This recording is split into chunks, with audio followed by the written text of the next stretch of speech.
Националниот џез оркестар ја најавува својата нова концертна сезона, која што започнува на 24 јануари со концерт посветен на легендата Квинси Џонс, кој што ќе се одржи во Македонската филхармонија.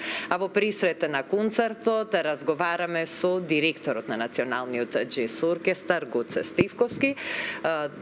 Здраво, среќна нова 2025 за сите членови на Националниот џез оркестар и нека е Аирлија почетокот на новата концертна сезона. Ви благодарам многу.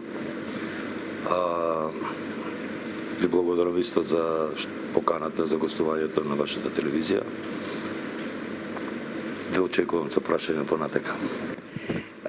Еве, најавивме дека започнува уште една концертна сезона, која што ќе отворите со концерт посветен на Квинси Џонс. Зошто токму се одлучивте за овој концерт, за ова музичко име и што се може да очекува публиката на 24? Одлуката падна највеќе поради тоа што минатата година знаете дека почина Квинси Џонс на 90 годишна возраст, а ние имаме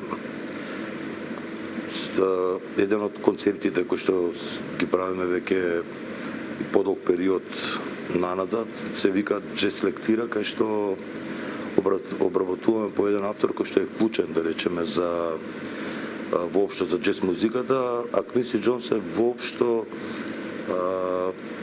една фигура која што е клучна за генерално за музичката индустрија и за музиката воопшто на 20 век, преку композициите за биг бенд кој што ги компонира во тоа време за Каунт Бейзи, па Синатра, па Майкл Џексон и така натака и така натака. Заедно со Националниот џез оркестар на сцената во петок ќе видиме и популарни, млади, талентирани музички имиња. Кои се ќе биде дел од концертот? Како што кажавме за вториот дел, ајде да го наречеме, од концертот се изведуваат познати популарни numери од времето кога Квинси е продуцент на тој правец соул диско попеве, да го кажеме, кај што на сцената ќе настапат Калина Велковска, Светлана Јовановска, Ана Петановска, Џон Аплгрин и Сашко Гигов Гиш. Цело време ми стои мислела, значи, не се толку млади, сакам да речам. Гостите меѓутоа се секако едни од најупотребливите вокали, можеби, ако смеам така да се изразам, во Македонија, така да имаме и од претходно фина соработка, тоа се одлични професионалци и задоволство ние секој пат кога работиме со нив заедно. И Дексо Бобич го заборавив да го спомнам, се извинувам.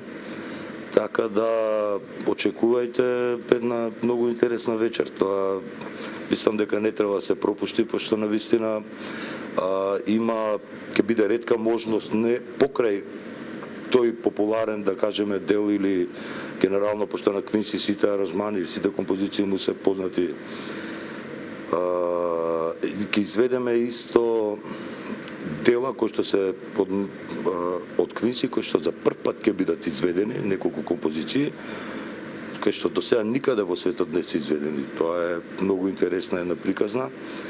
Диригент на концертот е Владимир Николов и некако така го поврзавме ние поради тоа што и Владо минатата година, мислам дека кога беше роденденскиот концерт на Квинси во Лондон, он му беше оркестратор на Квинси Џонс, така да така некако се поклопија сите нешта и една од причините за реализација на концертов е и ова, меѓутоа мислам дека сепак е одличен изборот. Да, се чини дека сте направиле одлична комбинација и на numeri, а и споеве на млади и талентирани, зборам за женскиот дел од изведувачите, нели со овие поискусни професионалци што ги спомнавте. Ви благодарам за разговорот, ви посакувам успешен концерт и успешна овогодишна концертна сезона на Националниот џез оркестар. Ви благодарам и на вас и се надевам дека ќе се гледаме почесто низ годинава на нашите концерти.